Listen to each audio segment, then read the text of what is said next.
Hi guys, Jordan from P&P Campers. Just going to do your handover video now on your Starfire. So we start under the bonnet. We've got the engine battery over here on the left hand side. Brake fluid attached to the servo down the back just up here. Power steering fluid sits in the reservoir at the front.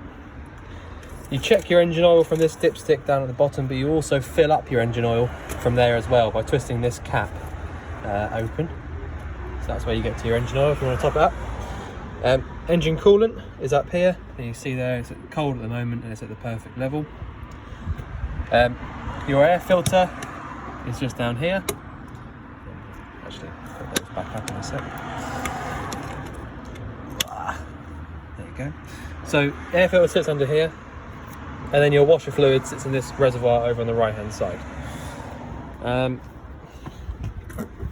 Your diesel goes in here, so you need your ignition key to get that cap open. But to open it up, you just push on this left hand side and it'll open up freely.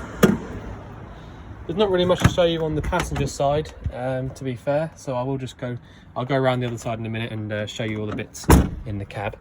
Right, let's just open this up. Should have opened that first, really. So this is your gas locker. In the actual locker itself, you've got one 6 kilo propane bottle, which looks like it's got a reasonably new hose on it. So you got September 2019, so you got until September 2024 to have that replaced. To turn the bottles on, you go anti-clockwise around to the left like that, and then turn it off clockwise around to the right. If you remember to actually turn it all the way on when you do that, then you can't really get mixed up as to which way is on and off when you come to turning it off. Also looks like you've got quite a new regulator as well. You know, they can look a lot older than that, but the regulators seem to last forever, so you're okay on that. So yeah, when you actually get around to changing the bottle over, you've got this little spanner down here, and all you need to do is literally undo this nut, brass looking nut down here, and then pop it onto your other bottle and, you know, tighten it back up again. That's all you need to do, really. Yeah, so obviously these shouldn't be on when you're driving at all, because you know, none of the gas appliances should be on when you're driving either, obviously. So just bear that in mind. So over here you've got your wastewater drain.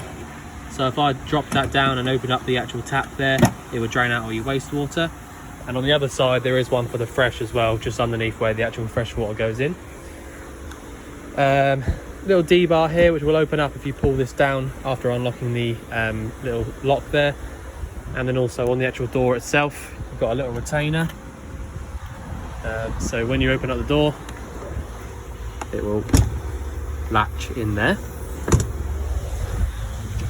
Step comes out by hand, so you know, nice and easy, nothing wrong with that at all. At the back of the van, you've got a bike rack, which I believe has just been put back on because the fella before had it off. Inside there, you've got your fridge vent, which is what that Electrolux vent is there. So if you weren't 100% sure about the fridge being lit or not, you can put your hand over that little part at the top there, just to make sure you feel hot air coming out. At the very back, you've got the toilet cassette locker. So to actually take that out, lift up at the bottom and then pull out towards you. All I really need to show you with that, or one, is that it's going to be cleaned up before you pick it up, but you essentially just need to hold down the yellow button when you're emptying it out. Emptying it comes from this little cap here. It's all been lubricated as part of the HAB check anyway, so you don't need to worry about that. But yeah, this is where your blue fluid goes inside here. And yeah, that's about it. I'll show you how the flush works inside as well. The fresh water drain that I was talking about is that one just down here. Alright, so we've also got, on this side, we've got the hookup cable. So if you had a hookup lead available to you at home or campsite, whatever, that's where you plug that into, which is a really, really useful thing to have. Fresh water goes in through this cap up here. So you push in and round to the right until it stops. And then pop your key in, whichever one it is. Well, basically you pop your key in there, turn it whichever way it will go, and then it will lock itself in place. We've then got your heating vent, which is this circular Truma vent there. If you had your actual heating on, you'd feel hot air coming out through the bottom of this vent. So there's a little hole at the bottom there. So yeah, that's that. And then you've also got your boiler.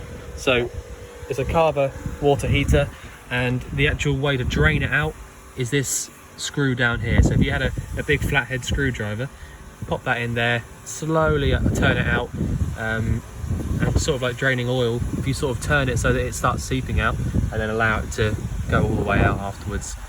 You've also got this little pressure release valve at the top, so once you've got it out so that it's not going all over you, you can pop your screwdriver in there and just turn that slowly as well until that comes out too, and then you'll find that the rest of the water comes out. But you don't really need to do that until it starts getting really, really cold outside. Otherwise they're fine. In the actual cab,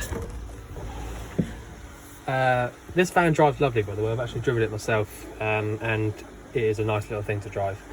So you haven't got anything to worry about there. So you've got a Panasonic head unit down there, single din, manual 5-speed, and reverse is down to the bottom right. Hazard lights are those ones just in there, and you get a little light coming up on the dash telling you that they're on. All of these bits in the middle, I don't really need to show you how they work because that's just the heater, but nice and easy on that point. You just literally just got the speed, temperature, and where you want the fan to go. One thing to point out with these ones, some people get a bit confused. On this left hand side you've got the indicators here at the front, so right and left, and then behind is just basically full beam. So you don't need to mess about with this very often. You've essentially got, what you can do is, it's a bit confusing, but if you pull backwards on this, it flashes the headlights, all right, as long as the lights are on. But you can also use it as like a sort of a dip beam or a full beam type thing. You'd have to have a little mess about with it and see what you think, but basically you don't really need to mess about with this until you want to flash someone to come through, and then the one at the front is the indicators. On the right hand side you've got your stalk for washers and wipers, which I can see there are new wipers on there as well from the service, or at least one of them is.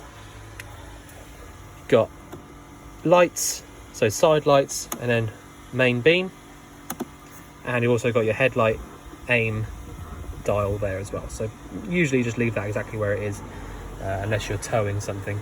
So fog light at the front, and I think that's about it really. There's not really much else to show you in the cab. Yeah, all right. So, just one thing to point out is that the handbrake on these vans, along with all the other Fiat ones, sits on the right hand side here, so when you jump out just be careful you don't catch yourself on it.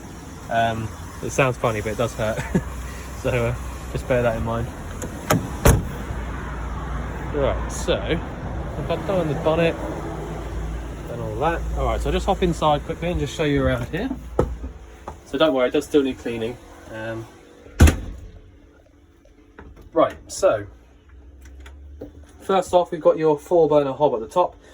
You've got an ignition there, which I'll just turn on the control panel. In fact, actually, we'll start here. That's a much easier place to start. So we've got your Autocruise control panel up here, or your sort of power supply unit, I suppose, kind of.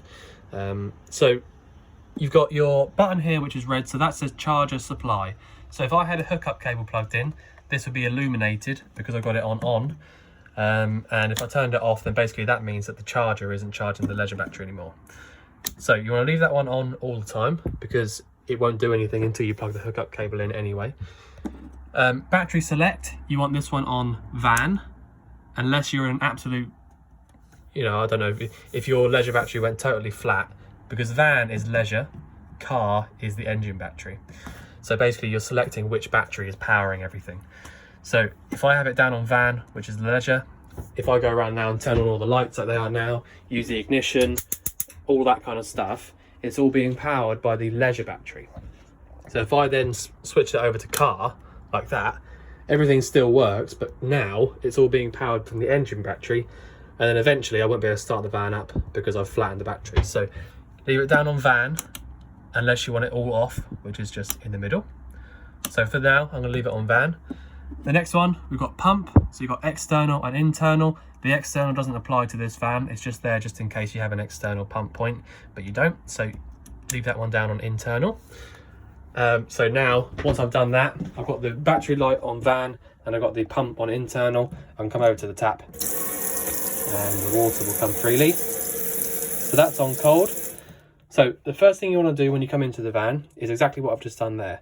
So battery selected down to van, pump on internal, come to this tap and pour the water. Go round to the hot and just make sure that there's no sort of big air bubbles or anything like that squirting out. You'll know about it if there is. This isn't. This is lovely and smooth. Switch it off, make sure the pump's gone off, and that's it. So now I know for an absolute fact that the boiler is full of water. If the boiler wasn't full of water, I'd have lots of air coming out of the tap there when I turned it to the hot side. So now that I know that, I can go ahead and start messing about with the boilery bits, which I'll show you in a minute. But that's going to be what you want to do when you first come into the van. If you want to use everything, you know, properly on all the gas and the electric and all that, you need to do that first. The other bits you got on here, these 6 bits here are all just fuses. They're all little glass tube fuses. If you had an issue with anything specifically, you can sort of take them out and have a little look yourself.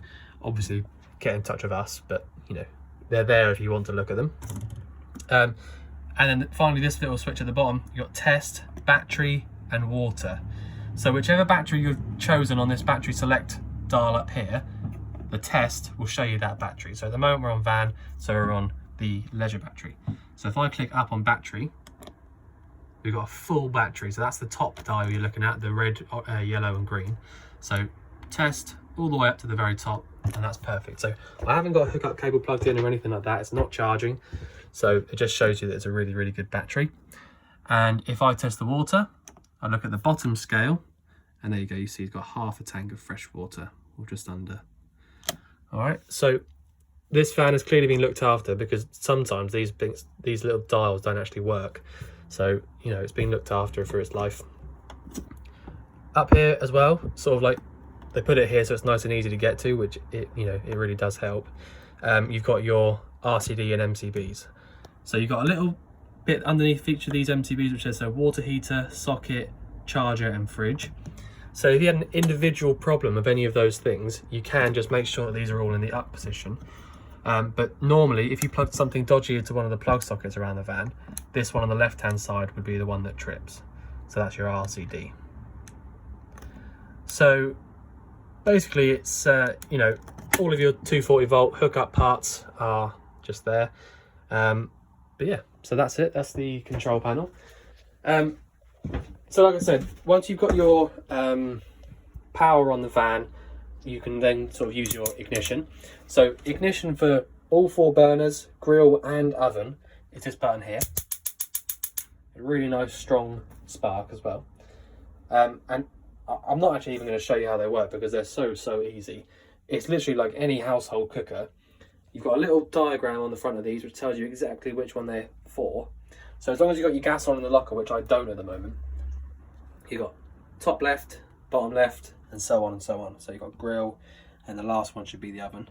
Yeah. So literally, the only things I need to point out to you is that you need to have the door open for the grill, just like any household grill, you need to have it open. And when you first try to light the oven up, it's easier if you have the door open and then close it. But you know, it's so simple. I mean, it all works exactly how it should. The only thing I'll point out is that you've got a little thermocouple on the front of all of these, and that's the same on the grill and the oven, and in fact all of the gas appliances in the van. And what that does is basically, if you light one of these up, and then without turning it off on the actual knob, the flame goes out, so via the wind or someone blowing it out, whatever. Basically what happens is the thermocouple stops any excess gas coming through. So after like 10 seconds or so, all of the gas will stop. You'll hear a big click, and in fact if I lit one of these up now and turned it off, you'd hear a big click again, which is just the thermocouple stopping the gas coming through. So that's what they do. The igniter is the white part just here. Thermocouple or flame failure device is that one just there. So yeah, I don't think I need to show you how they actually work, because it's just like any household cooker. The fridge, a bit different, so I'll show you how that works. So basically what you've got is, On the right hand side here, these two dials, or this button and this dial, are just for gas, so you don't, you know, for the minute, we'll forget about that. Over on the left hand side is all electric. So if I had the engine running, I would use this red switch just here. You don't need to worry about this dial here, that's just totally irrelevant, you don't need to do that. So if I have the red switch up, when I start the engine up, the little 12 volt element in the back of the fridge will warm up and in turn cool the fridge down. You can't use the 12 volt one, which is this red one here again, until you've got the fridge cold already. So that's just one thing to point out straight away. It's the same on all the fridges, on all the vans. This won't get the fridge cold on its own just by driving it with that on. So you need to either get the fridge cold first via the 240 volt switch. So if you had a hookup cable plugged into the van, you can use this green one. And then after about 4 or 5 hours, if the fridge is full of stuff, the fridge will be freezing cold. Or if you don't have access to a hookup cable, you can light the fridge up via the gas, which is just as easy. Turn that igniter switch on there, so one, it flashes to tell you that it's igniting, and two, you can actually hear it. And then literally just do this, push this in and then round. So after a few seconds it will light straight up. It did actually light up, but I've got no gas on, so it just used up the last of the gas. So literally what happens is you push in and round like that until you get to the gas symbol facing the little marker there. The igniter will stop and you can then let that out. The way to check it is you've got a little hole in there and you'll be able to see a nice clear blue flame. If you can't quite see the blue flame but you still think that it's lit, you can then go outside, like I said earlier on, and put your hand over that little vent and just double check. But it's that easy. The gas is probably the most efficient, sort of the quickest way to get the fridge cold, but gas or the 240 to get the fridge cold first, and then just switch it over to the 12 volt just for when you're driving. And then when you get to where you're going, one, everything will still be cold, and then obviously you need to switch it back over to one of the other two when you get there. Yeah, so that's how the fridges work. Quite simple really, once you've got the hang of it, they're easy peasy. Right, so the rest of it, you've got your heating, which is this top one up here, which is gas only. So the way that works, if I push down, you've got fan only. All right, so already I can feel there's air being pumped around through these vents. All right, these little circle vents. So, like I said, pushing down is just fan only, no heating, nothing. That's just basically for if it's really hot, you can use that if you want to. But if you actually want to use it for heating, on the left hand side you've got small flame or big flame. And so if I leave it on small flame for a minute just to show you, because again I've not got any gas on, so I push up, fan comes straight on again, and then after a few seconds it will start to try and light up, or maybe 30 seconds or so. And that's it. That is literally all you have to do. So there'll be a little gas flame inside the little burner at the bottom, and then after about 5 minutes or so you'll have hot air coming out through the vents. So yeah, simple. Switch that back off to the middle, turn it off, and then this one here is just sort of like a temperature gauge for it. One thing to point out is if it is quite a, I mean obviously it doesn't really make much sense, but if it's quite a warm day and you're trying to put the heating on just to sort of test it or whatever, you will need to turn it all the way up to 30, and then obviously if it's any higher than that then it just won't work at all, it just will not come on. There'll be a little thermostat somewhere around the van, a little tiny thermostat, and if that thinks that it's above the temperature that you've put it at, it just won't come on at all. So yeah, you know, if I turn it down to 10 now, it wouldn't come on because it's above 10 degrees. So yeah, there you go. So that's basically so that if you accidentally left it on, it would turn itself off when it got to temperature, basically. Same sort of thing with the carver heater underneath. So this is your water heating. In fact, these both are water heating. This one here in the middle is for gas only, and this one at the bottom is for electric only. So if I wanted to light the boiler up, after I've tested that there's water in the boiler by pulling the hot tap, I literally just do this. I mean, it's pretty much the easiest things in all motorhomes, but there you go. So press that button on, and pretty much straight away it'll try to light up. And again, like I said, I've not got the gas on at the moment, so it won't work, but it's a good way of showing you. So there you go. So because I've not got the gas on, you get this little light down here. So this is what I wanted to show you. So that basically means that it's not lit. So it's tried to light up, but it couldn't. So that's one of the lights you might get. That's not a problem whatsoever. Even if a little bit of wind catches it sometimes, you get that light. So that's not a problem at all. All you need to do is turn it off and just try it again. All right, so I'll get the same light come up again. But I just want to show you as well, if your battery is a little bit flat, this light in the middle will come on. And so in order to actually light it up, you'll need to put a hookup cable into the van or run it up for a little while, and then it will work. But there you go. I wanted to show you those lights anyway, because it's quite normal on these. And then after about sort of half an hour or so, you have hot water in the van. So yeah, they're nice and sort of solid units. This one underneath is to heat the water up via the electric element inside it. So if you had a hookup cable plugged into the van, you can literally just turn it on like that. And then again, just wait sort of half an hour, 40 minutes or so, and you'll have hot water. So like I said, that'll only work when your hookup cable's plugged in. And when you turn it on with the hookup cable plugged in, this little red light will illuminate. So yeah. Right, so that's all that stuff there. So that's your heating and your hot water. You've got all of your switches up there, which I've shown you. So basically, if you want to use a van normally, this is how you have to have it. So this one down on van, this one down on internal. Bathroom, just really simple. Your sink is also the shower. So if you pull this out, you see there it comes all the way out, and then it would, where does it clip on? Clips on somewhere. Maybe it doesn't clip on. Maybe you just use it in your hand. But basically, that's the shower there.